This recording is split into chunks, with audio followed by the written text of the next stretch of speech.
السلام علیکم ورحمۃ اللہ۔ جی، خیریت سے ہیں آپ لوگ؟ الحمدللہ مجھے صاحب۔ چلیے، بہت اچھی بات ہے۔ لاسٹ کلاس میں کیا پڑھایا گیا تھا آپ لوگوں کو بتاؤ؟ قیامت کے بارے میں۔ قیامت کے بارے میں سب کچھ ہو گیا تھا؟ کچھ رہ گیا تھا؟ ہو گیا تھا نا؟ دجال کیسے آئے گا، کیا ہوگا، سب ہو گیا تھا جی نا؟ جی، حضرت عیسیٰ ہو علیہ گیا تھا، السلام، حضرت مہدی ہے نا؟ یہ چلیے سب ہو گیا تھا۔ چلیے، آج ہم لوگ پڑھیں گے انشاءاللہ حج اور عمرے کے بارے میں۔ سیٹرڈے میں آپ لوگوں کو میسج نہیں مل پایا تھا، میں اصل میں بتانا بھول گیا تھا، یا میں نے بتا دیا تھا میں نے تو تھرسڈے کو ہی کہ میں، بتایا تھا آپ نے۔ ہاں، کہ میں لکھنؤ جا رہا ہوں۔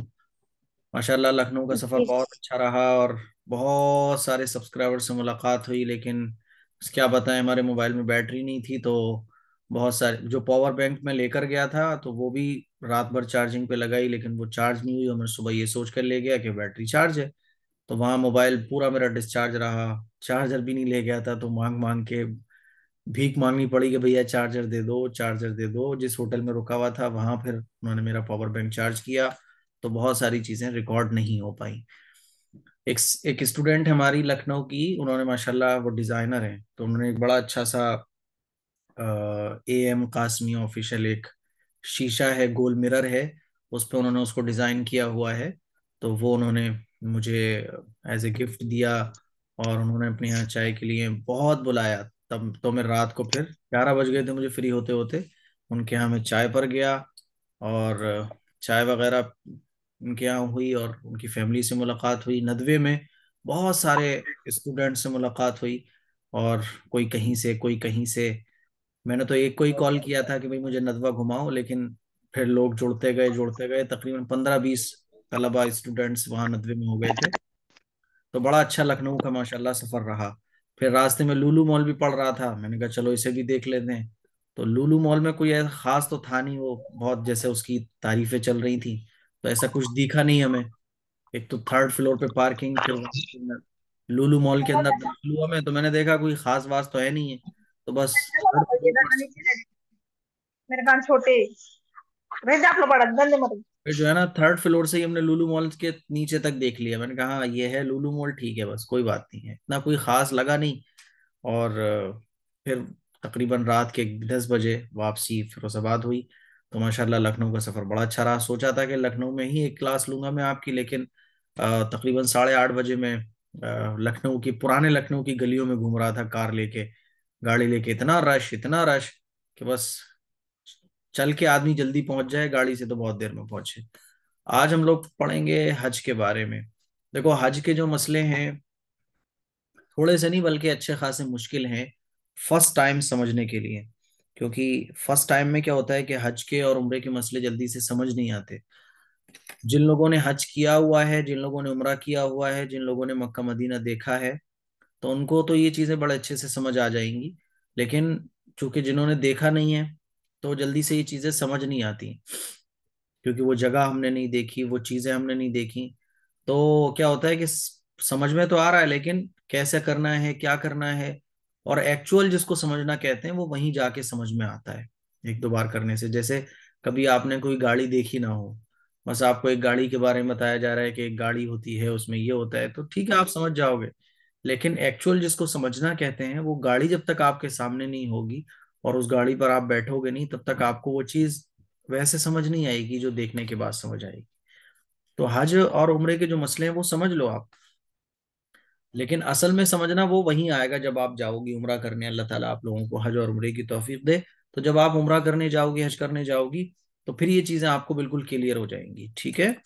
تو حج جو ہے وہ ہر مسلمان پر فرض ہے، اور اس کے فرض ہونے کی کچھ کنڈیشنز ہیں، وہ انشاءاللہ کنڈیشنز کے بارے میں آج ہم لوگ جانیں گے۔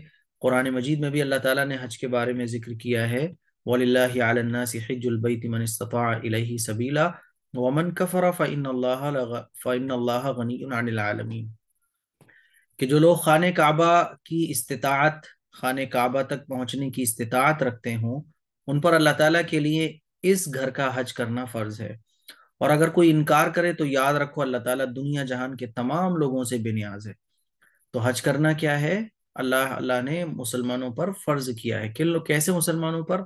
جو لوگ اللہ کے گھر تک پہنچنے کی طاقت رکھتے ہوں۔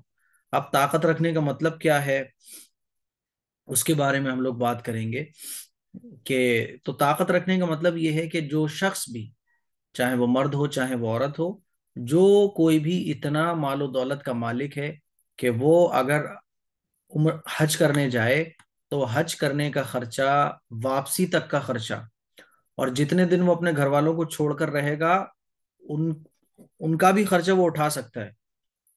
تو جو کوئی بھی اتنی طاقت رکھتا ہے کہ وہ حج کرنے کا پورا خرچہ اور جتنے دن وہ اپنے گھر والوں کو پیچھے پیچھے چھوڑے گا تو ان کا خرچہ، اور تب بھی اس کی لائف میں کوئی فرق نہیں پڑے گا، یعنی کسی کو اللہ تعالیٰ نے اتنا مال و دولت دیا ہے کہ وہ حج کر کے واپس آ جائے تو اس کے پاس اتنا اماؤنٹ ہے کہ وہ گھر والوں کا بھی خرچہ برداشت کر لے، 30-40 دن جتنے بھی حج میں لگتے ہیں، تو اتنے دن تک وہ اپنے گھر والوں سے دور رہے گا تو گھر والوں کا بھی خرچہ چلا لے گا، حج کا بھی خرچہ برداشت کر لے گا، اور واپس آ جائے گا تب بھی اس کے کام پر کوئی فرق نہیں پڑے گا، اتنا اماؤنٹ اللہ نے اس کو دے رکھا ہے۔ تو ایسے شخص پر کیا ہو جاتا ہے؟ حج فرض ہو جاتا ہے، ٹھیک ہے۔ اور عورت کے حج کرنے کی کنڈیشن یہ ہے کہ وہ اپنے محرم کے ساتھ جائے، ٹھیک ہے۔ تو عورت کے لیے ڈبل سمجھ لو آپ، کیونکہ عورت کے اوپر حج فرض ہے تو اپنے محرم کے ساتھ جا سکتی ہے، اور اگر محرم کے اوپر بھی حج فرض ہے تو عورت اپنا ہی خرچہ اٹھائے گی۔ لیکن اگر عورت کا کوئی محرم ایسا نہیں ہے جو اس کے ساتھ حج پہ جا سکتا ہے تو پھر عورت اگر اس محرم کا بھی خرچہ اٹھا سکتی ہے تب عورت پر حج فرض ہوگا۔ تو حج کی فرضیت قرآن سے بھی ثابت ہے، اور حج نہ کرنے پر رسول اللہ صلی اللہ علیہ وسلم نے وعید بھی بیان فرمائی ہے۔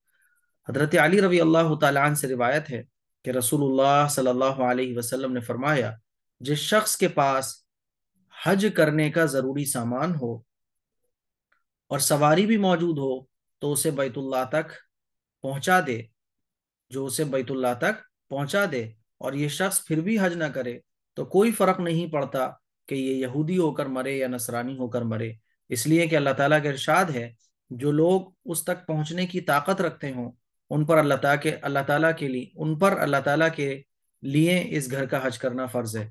یعنی دیکھو اللہ کے نبی صلی اللہ علیہ وسلم نے کس غصے کے ساتھ یہ ارشاد فرمایا ہے کہ جو لوگ حج کرنے کی طاقت رکھتے ہوں پھر بھی وہ لوگ حج نہ کریں۔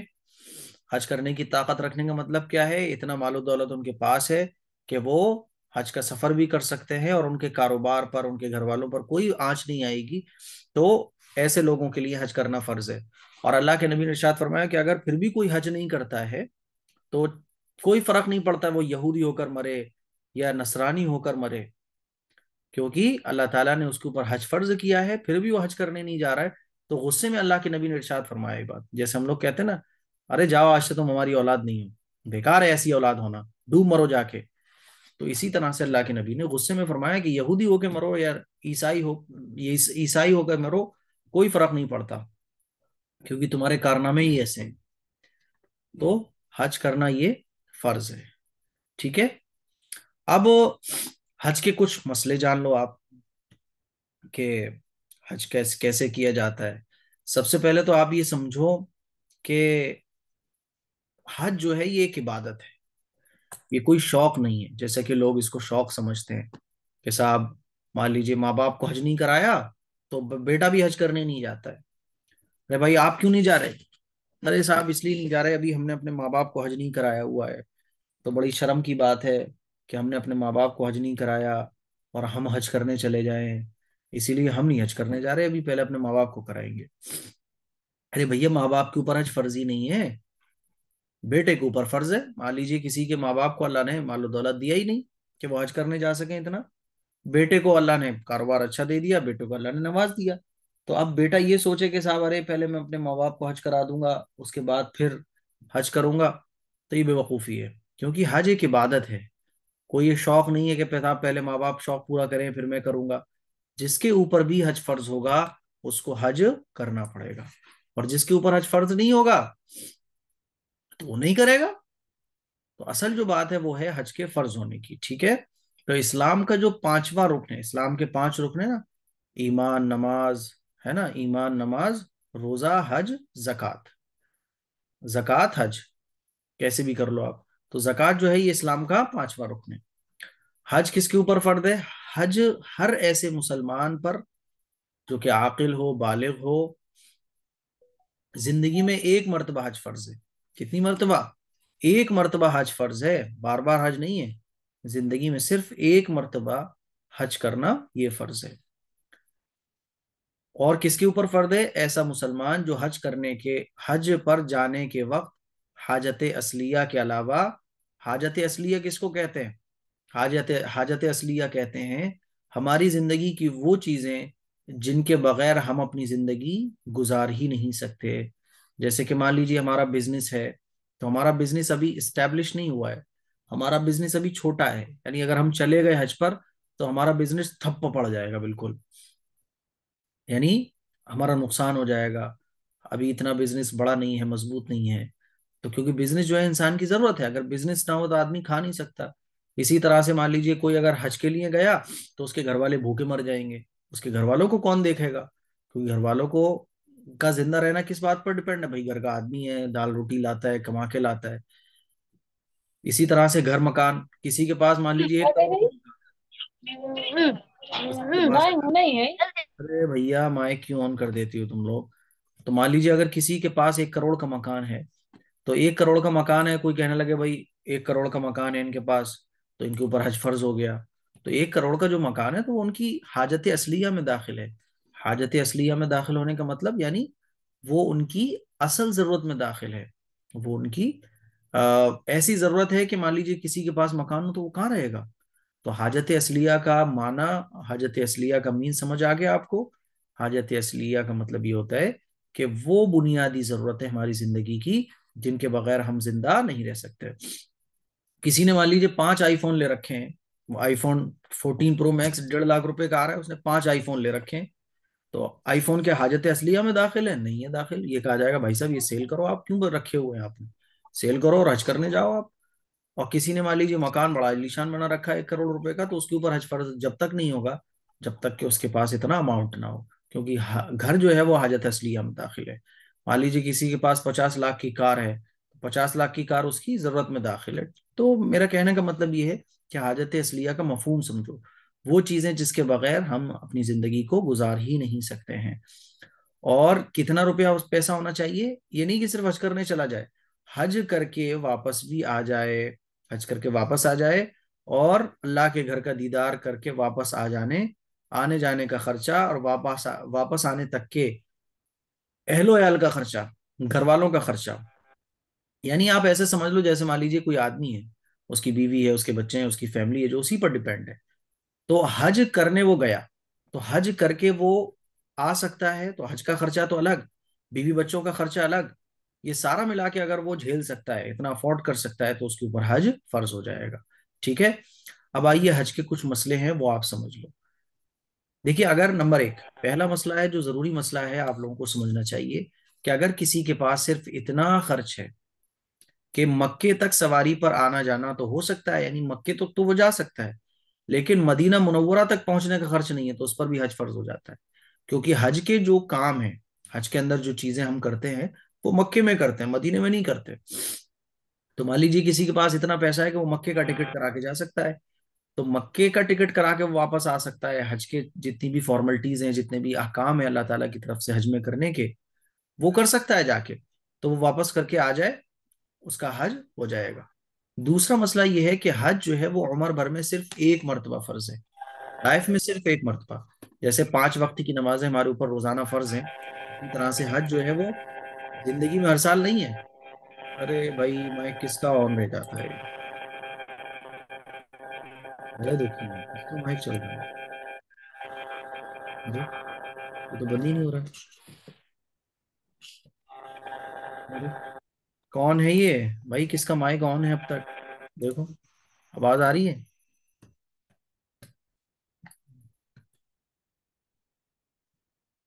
ارے بھائی چلیے.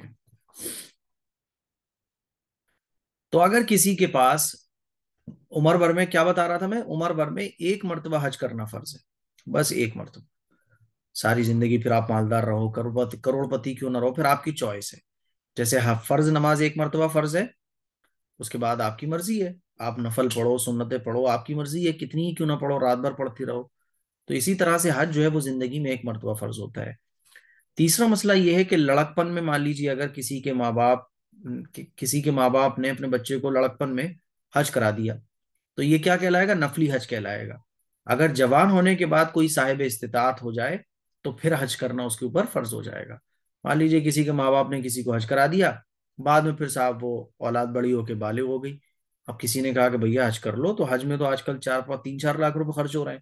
اس نے کہا یار 3-4 لاکھ روپے خرچ ہو جائیں گے، کچھ کنجوس لوگ ہوتے ہیں نا، بڑے بخیل بخیل کنجوس لوگ دیکھے میں نے، آپ کو حیرانی ہوگی کہ 2015 میں ایک جگہ میں گیا تھا، 2015 کی بات ہوگی یہ، تو ایک گھر بڑا عالیشان بنا ہوا تھا، لیکن اس گھر میں جو آدمی تھا اس کے بارے میں بڑا مشہور تھا کہ یہ بڑا کنجوس آدمی ہے، یعنی بہت ہی زیادہ گرمی لگتی ہے تو یہ پنکھا وغیرہ چلاتا ہے، اور اپنے بچوں کو 2-2 روپے دیتا ہے، کھانے میں بڑی کنجوسی کرتا ہے، ہر چیز میں کنجوسی کرتا ہے، اور اب تو گھر میں بھی کنجوسی کرنے لگا ہے۔ اس کے گھر میں بعض دفعہ بہت چھوٹی چھوٹی لائٹیں میں نے دیکھی، اس لیے تاکہ بجلی کا بل زیادہ نہ آئے، تو اتنا کنجوس آدمی۔ اور بعض کنجوس لوگ تو ایسے دیکھے میں نے کہ وہ خود بھی نہیں کھاتے ہیں، بیمار پڑ جائیں گے تب بھی دوا نہیں لے کے آتے۔ تو کنجوسوں کے بڑی بڑی مثالیں پڑی ہیں۔ تو مان لیجیے کوئی ایسا کنجوس ہے جو بہانے تلاش کر رہا ہے، تو یاد رکھو کسی نے اگر ماں باپ کے ساتھ حج کر لیا، بچپن میں حج کر لیا، تو وہ حج کافی نہیں ہوگا۔ بعد میں اگر کوئی صاحب استطاعت ہو جاتا ہے، حج کرنا اس کے اوپر فرض ہو جاتا ہے، تو اس کو بعد میں حج کرنا پڑے گا۔ چوتھا مسئلہ یہ ہے کہ کسی نے اگر کسی ایسے شخص نے قرضہ لے لیا، قرضہ لے کر، بعض لوگ ہوتے ہیں نا قرضہ لے کے عمرہ کرنے چلے جاتے ہیں، یا کسی سے پیسے مانگ کر حج کر لیا، تو وہ صاحب استطاعت نہیں تھا، لیکن اس نے قرضہ لے کے حج کر لیا یا مانگ کر حج کر لیا کسی سے، اس کے بعد اگر وہ مالدار ہو جائے تو دوبارہ حج کرنا اس پر فرض نہیں ہوگا۔ مان لیجیے ایک آدمی تھا جو غریب تھا، لیکن حج کرنے کا اس کے اندر شوق تھا، اس نے کسی سے 4 لاکھ روپے ادھار لیا اور حج کرنے چلا گیا، حج کر کے واپس آیا، پھر اللہ نے کچھ سالوں کے بعد اس کو مالدار کر دیا، اس نے پیسے واپس کر دیے، تو اب اس کے اوپر دوبارہ حج کرنا فرض نہیں ہوگا۔ پانچواں مسئلہ یہ ہے کہ عورت پر حج فرض ہونے کے لیے اپنا محرم کا خرچ ضروری ہے۔ مان لیجیے کوئی کنواری لڑکی ہے اور وہ حج کرنا چاہ رہی ہے، تو اب اس کا کوئی محرم ہے، یا تو یہ ہے کہ وہ محرم کو لے جائے، اس کے ابا آلریڈی اگر مالدار ہے تو وہ ابا کو لے جا سکتی ہے، لیکن مان لیجیے بائی چانس کوئی مالدار نہیں ہے اور اس کے اوپر حج فرض ہو گیا، اب وہ حج کرنے جانا چاہتی ہے، تو محرم کا خرچہ بھی اگر وہ برداشت کر سکتی ہے تب اس کے اوپر حج فرض ہوگا۔ مان لیجیے 4 لاکھ روپے میں حج ہو رہا ہے، تو اس کے پاس 4 لاکھ روپے تو ہیں، لیکن کوئی محرم نہیں ہے، اب محرم کو لے جائے وہ تو کیسے لے جائے؟ محرم کے پاس آلریڈی پیسے نہیں ہیں، تو پھر محرم کا بھی اگر وہ خرچہ برداشت کر سکتی ہے تب تو اس کے اوپر حج فرض ہوگا، اور اگر کوئی ایسا محرم نہیں ہے جو صاحب استطاعت ہو، جو حج کرنے جا رہا ہو، تو پھر عورت کے اوپر حج فرض نہیں ہوگا۔ ٹھیک ہے۔ نمبر 6، مان لیجیے میاں بیوی ہیں، تو میاں بیوی میں سے جو ہے ہسبینڈ تو غریب ہے، لیکن وائف جو ہے وہ اپنے بھیا اس نے جوڑ جوڑ کے گولڈ وولڈ سب بنوا کے رکھ لیے، 10 لاکھ روپے کی جویلری اس نے بنوا کے رکھ لی ہے، تو اب کیا ہے اس کے اوپر حج فرض ہو گیا، حج فرض ہو گیا تو وہ کرنے جائے گی، لیکن اب جائے تو کیسے جائے؟ ہسبینڈ تو مالدار نہیں ہے، تو یا تو وہ ہسبینڈ کو لے جائے، لیکن اکیلے حج کرنے وہ نہیں جا سکتی۔ ٹھیک ہے۔ چھٹا مسئلہ یہ ہے کہ عورت کے لیے محرم یا شوہر کے بغیر، عورت کے لیے محرم یا شوہر کے بغیر 48 کلومیٹر یعنی 77 کلومیٹر، یعنی اتنا دوری کا سفر کرنا جس سے آدمی مسافر ہو جاتا ہے۔ سفر شرعی، سفر شرعی کس کو کہا جاتا ہے؟ یعنی شریعت کی نظر میں اتنے کلومیٹرز جس سے آدمی مسافر کہلاتا ہے شریعت کی نظر میں، تو 77 کلومیٹر اتنا اگر آپ سفر طے کر رہی ہو تو آپ کیا کہلاؤ گی؟ مسافر۔ یا اس سے زیادہ کا سفر اگر کوئی عورت کر رہی ہے تو بغیر محرم کے یا بغیر شوہر کے یہ کرنا جائز نہیں ہے، ممنوع ہے۔ ٹھیک ہے۔ سفر چاہے ریل کا ہو، چاہے موٹر سائیکل پر ہو، چاہے کار سے ہو، چاہے ہوائی جہاز سے ہو، تو یہ ممانعت کس کے لیے ہے؟ جوان عورت کے لیے بھی ہے، بوڑھی عورت کے لیے ہے، ہر عورت کے لیے یہ حکم ہے کہ اگر 77 کلومیٹر کا سفر آپ کا ہو رہا ہے تو غیر محرم کے کسی بھی مطلب بنا محرم کے سفر کرنا یہ جائز نہیں ہوگا۔ بعض عورتیں یہ سمجھتی ہیں کہ چند عورتیں اگر مل کے، مان لیجیے 5-6 عورتیں ہیں، وہ اپنا گروپ بنا لے عمرے کا حج کا، تو بغیر محرم کے عورت سفر میں چلی جائے تو یہ جائز ہے، ایسا نہیں ہے۔ ٹھیک ہے۔ عورتیں چاہے 20 ہوں چاہے 50 ہوں، بہرحال اگر کوئی محرم ان کا نہیں ہے ان کے ساتھ تو ان کا سفر کرنا جائز نہیں ہے۔ رسول اللہ صلی اللہ علیہ وسلم نے بغیر کسی خصوصیت کے ہر عورت کے حق میں تاکیدی طور پر ممانعت فرمائی ہے۔ ٹھیک ہے۔ تو بغیر محرم کے حج کرنا یا عمرہ کرنا یا بغیر شوہر کے، یہ سخت ممنوع ہے۔ اور اصل میں عبادت جو نام ہے وہ کس چیز کا ہے؟ بعض عورتیں جو ہے نا، چلو کوئی بات نہیں یار، ہمیں تو حج کرنا ہے، اب کوئی محرم نہیں مل رہا، چلو چل رہے ہیں عمرہ کرنے۔ تو اصل میں عبادت نام کس کا ہے؟ عبادت نام ہے اللہ کے حکم کو پورا کرنا۔ نماز آپ 4 رکعت کے بجائے اگر 6 رکعت پڑھ لو تو نماز ہوگی؟ نہیں ہوگی، کیونکہ ظہر میں 4 رکعت فرض ہے۔ 4 رکعت کے بجائے اگر آپ 6 رکعت پڑھ لو، نماز ہوگی؟ نہیں ہوگی۔ کیوں نہیں ہوگی؟ کوئی اگر یہ کہے کہ ارے بھائی کیوں نہیں ہوگی، 4 رکعت کے بجائے میں نے 6 رکعت پڑھی ہیں، 2 رکعت زیادہ پڑھی ہیں، 2 رکعت میں 4 سجدے زیادہ کر لیے میں نے، 2 مرتبہ رکوع زیادہ کر لیا میں نے، اور قرات بھی زیادہ کی ہے، تو 2 رکعت پڑھنے میں محنت بھی مجھے زیادہ لگی ہے، ساری چیزیں زیادہ میں نے کی ہیں، کیوں منع ہے بھائی؟ اس میں کیا قباحت ہے؟ تو یاد رکھو قباحت کیا ہے، کیونکہ اللہ کے حکم کے مطابق وہ نہیں پڑھی گئی۔ کس کے مطابق نہیں پڑھی گئی؟ اللہ کے حکم کے مطابق وہ نہیں پڑھی گئی، اسی لیے وہ نماز درست ہی نہیں ہوگی۔ تو پتہ یہ چلا کہ اصل میں جو حج ہے، اصل میں جو عمرہ ہے، وہ اپنی دل کی خواہش پورا کرنے کا نام نہیں ہے کہ صاحب ہمارا دل ہو رہا تھا، کہ صاحب ہمارا من ہو رہا تھا۔ اصل میں جو حج اور عمرہ نام ہے وہ ہے اللہ کے حکم کو پورا کرنا۔ جب اللہ جیسے کہہ رہا ہے ویسے چلنا، ویسے بولنا، ویسے کھڑے ہو جانا، اس کا نام ہے حج۔ تو اگر محرم نہیں مل رہا تو اللہ کا حکم کیا ہے؟ حج کرنے نہیں جا سکتی آپ، عمرہ کرنے نہیں جا سکتی۔ اب کہنا ماننا ہے میں اللہ کا کہ ٹھیک ہے اللہ تعالیٰ جیسا آپ کا حکم، اب دل میں چاہیں جتنی خواہش ہو رہی ہو، لیکن چونکہ اللہ کا حکم نہیں ہے اب نہیں جا سکتے ہم، ٹھیک ہے؟ تو حج یا عمرے کا سفر بھی محرم یا شوہر کے بغیر کرنا یہ سخت ممنوع ہے اور گناہ کی بات ہے۔ بہت سی عورتیں حج یا عمرے کے لیے بغیر محرم اور بغیر شوہر کے چل دیتی ہیں، جو شریعت کے خلاف ورزی کرنے کی وجہ سے وہ گنہگار بھی ہوتی ہیں اور اپنا حج یا عمرہ خراب کر لیتی ہیں۔ مسلمان بندوں پر لازم ہے کہ شریعت کی پابندی کریں اور اپنی طبیعت کے مطابق شریعت کو نہ بنائیں، بلکہ اپنی طبیعت کو شریعت کے مطابق بنائیں، ٹھیک ہے؟ اپنی طبیعت کو شریعت کے مطابق بنائیں، شریعت کو طبیعت کے مطابق نہ چلائیں۔ دنیاوی سفر میں مزید احتیاط لازم ہے۔ ایک تو حج عمرے کا سفر ہے، جب اسلام نے حج اور عمرے کے سفر میں بھی بغیر محرم کے جانے کی اجازت نہیں دی ہے، تو دنیا کے سفر میں تو ہمیں اور زیادہ احتیاط کرنا چاہیے۔ اسی لیے بہتر یہ ہے کہ مان لیجیے اگر 30-40 کلومیٹر کا بھی سفر ہے تو وہ بھی کسی محرم کے بغیر نہیں کرنا چاہیے، اور اسی میں عورت کی حفاظت ہے، اسی میں عزت و آبرو کی حفاظت ہے، اور اللہ کے حکم کو پورا کرنے میں آخرت میں بھی بڑا مقام ملتا ہے، ٹھیک ہے؟ اب محرم کس کو کہتے ہیں؟ ایک سوال مائنڈ میں آتا نا کہ محرم کس کو کہتے ہیں، یہ آخر محرم ہے کون؟ محرم محرم محرم ہم سنتے چلے آ رہے ہیں، بھائی محرم کون ہے جس کا اتنا سختی کے ساتھ ذکر ہوتا ہے؟ محرم محرم تو پتا تو چلنا چاہیے کہ محرم کون ہے۔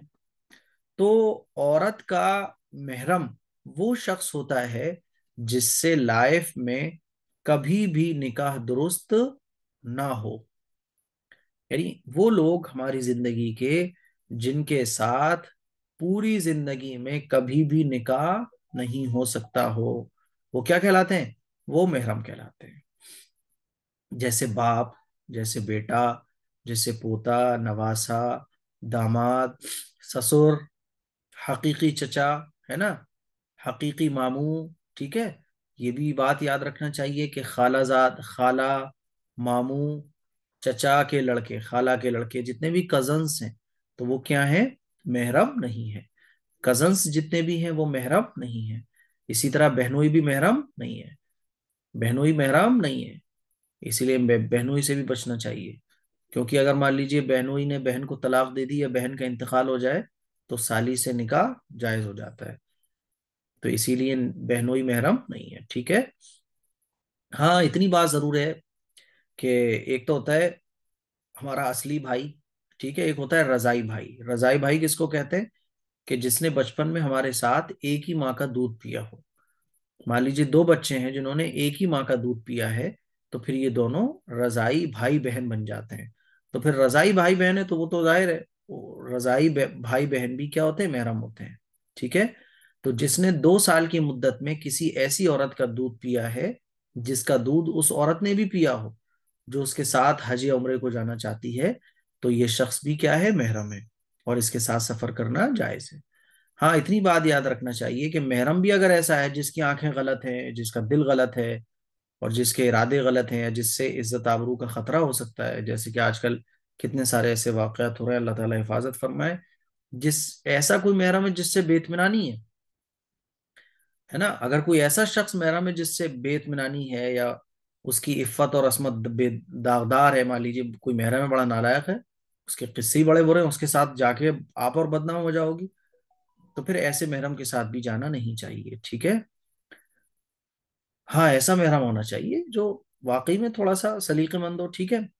تو بعض عورتیں جو ہے نا، میں نے دیکھا ہے کہ خام خواہ میں منہ بولا بیٹا بنا لیا، باپ بنا لیا، ایسی منہ بولے جتنے بھی رشتے ہوتے ہیں ان کو ساتھ میں لے جاتی ہیں، تو شرعن اس کی بالکل اجازت نہیں ہے۔ منہ بولا کچھ بھی نہیں ہوتا، منہ بولنے سے کچھ بھی نہیں ہوتا، جو حقیقت ہے وہ چینج نہیں ہوتی منہ سے بولنے سے۔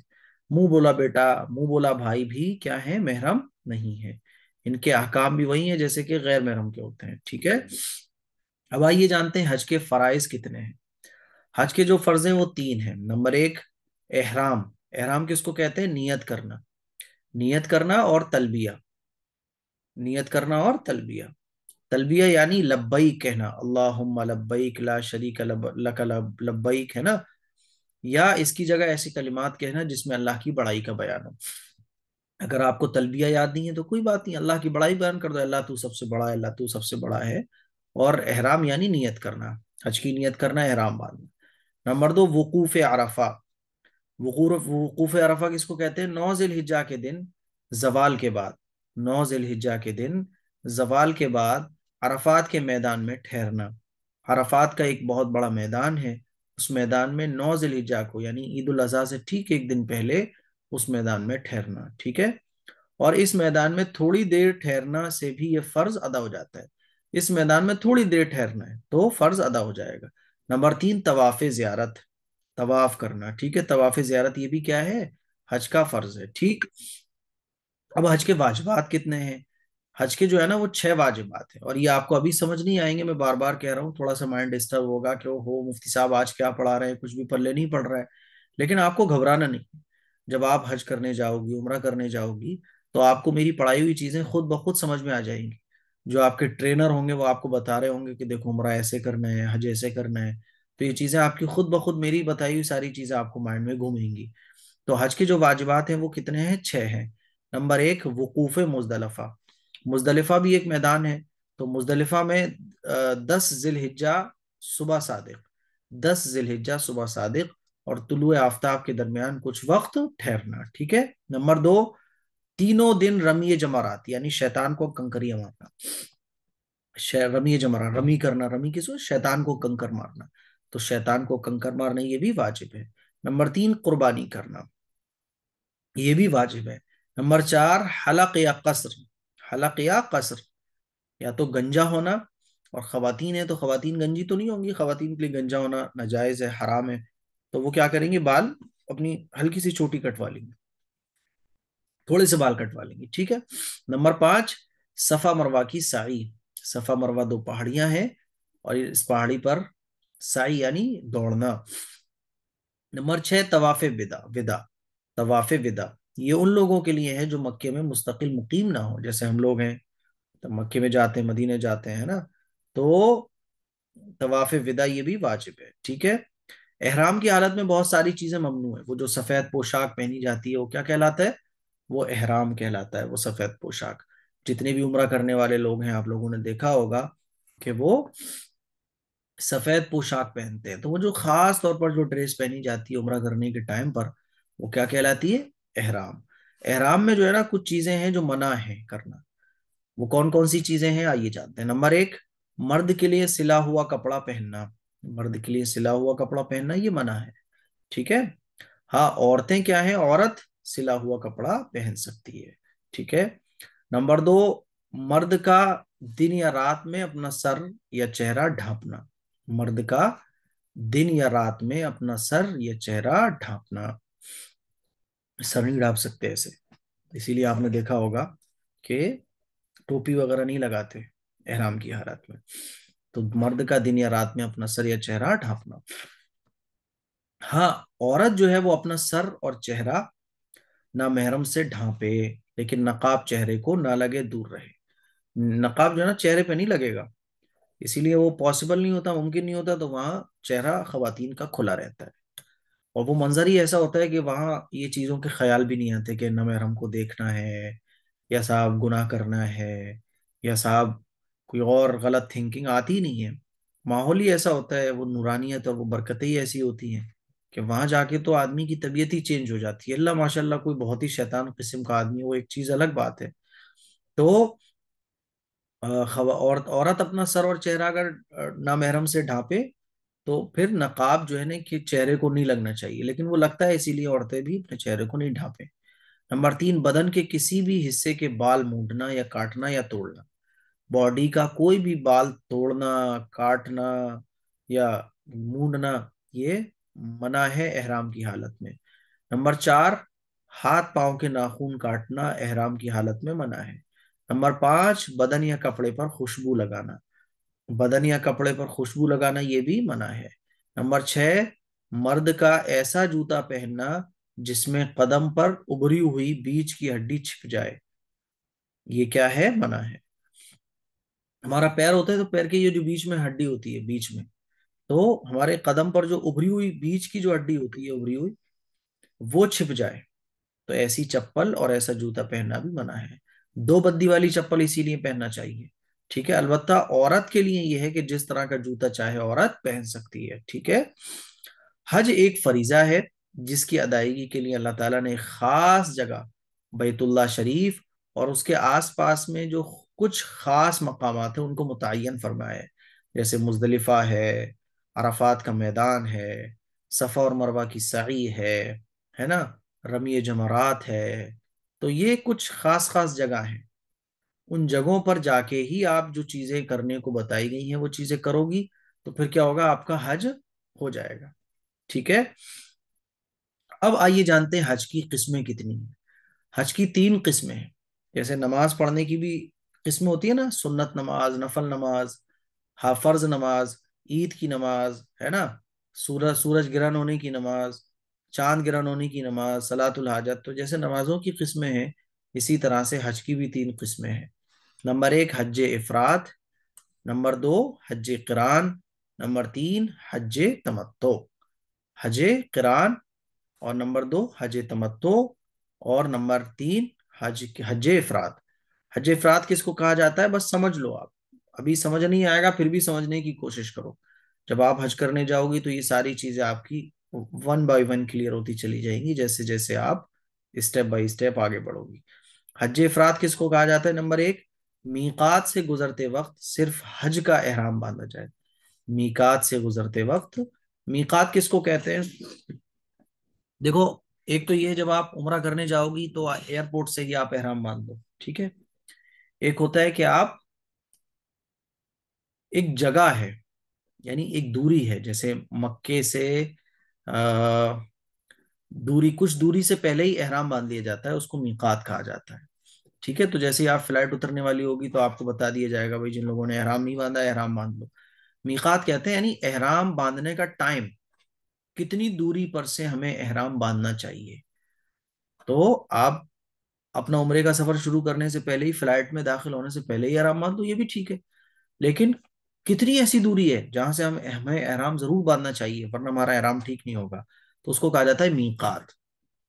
تو میقات سے گزرتے وقت صرف حج کا احرام باندھا جائے، اور 10 ذی الحجہ کو رمی کرنے کے بعد احرام کھول دیا جائے۔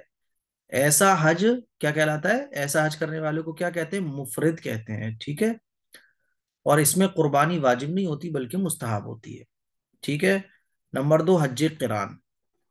حج قران کس کو کہتے ہیں؟ میقات سے حج اور عمرہ دونوں کا احرام باندھا جائے، پہلے عمرے کے افعال ادا کیے جائیں، یعنی پہلے عمرہ کیا جائے لیکن حلق یا قصر نہ کروایا جائے۔ عمرہ کرنے کے بعد بال کٹواتے ہیں لیکن وہ نہ کٹوائے جائیں، ٹھیک ہے؟ بلکہ اسی احرام میں رہا جائے۔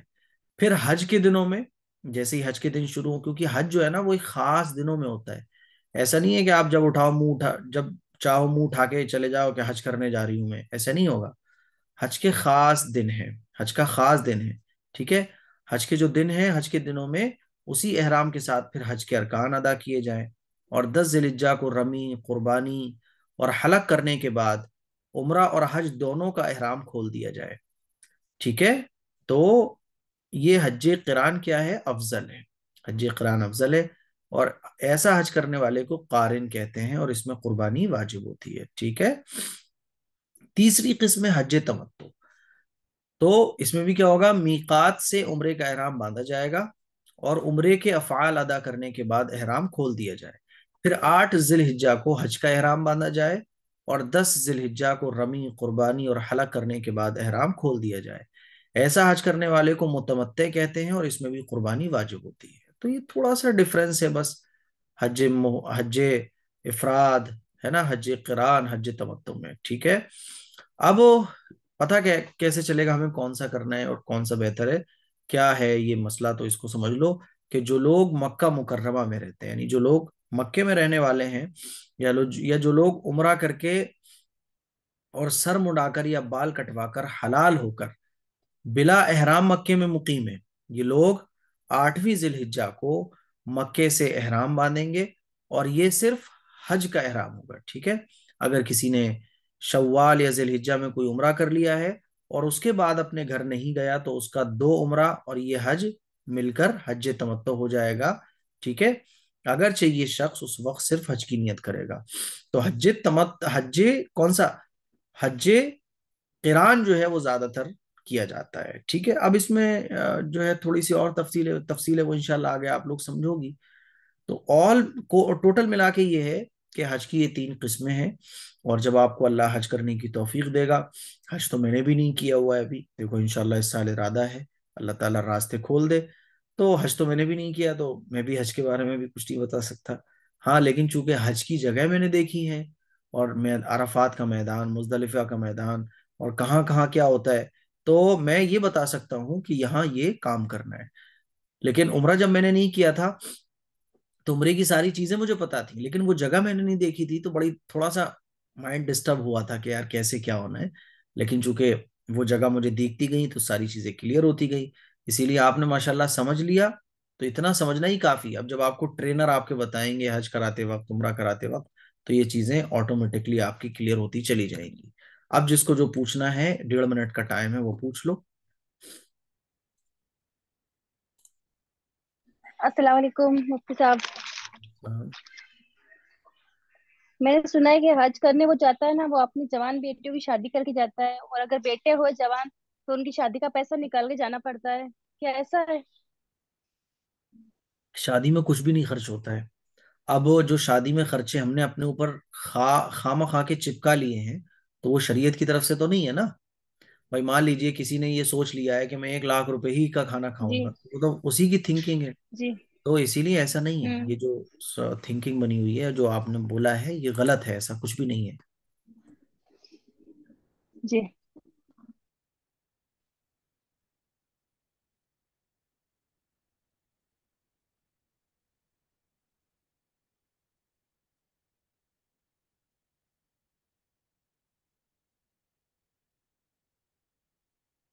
بس سو گئے صاحب؟ چلو سو جاؤ، کوئی بات نہیں ہے، انشاءاللہ اگلی کلاس آپ لوگوں کی جمعرات کو ہوگی، ٹھیک ہے؟ اور اسی ہفتے میں آپ لوگوں کا کورس انشاءاللہ پورا ہو جائے گا، یہ لاسٹ ویک ہے آپ لوگوں کی کلاسز کا، ٹھیک ہے؟ تو اسی ہفتے میں آپ کو بتا دیا جائے گا آپ کے ایگزام کب ہونا ہے، اور اسی ہفتے میں انشاءاللہ آپ لوگوں کا پورا کورس کمپلیٹ ہو جائے گا۔ دعا میں یاد رکھیے گا۔ مفتی صاحب مجھے ایک اور سوال پوچھنا ہے۔ جی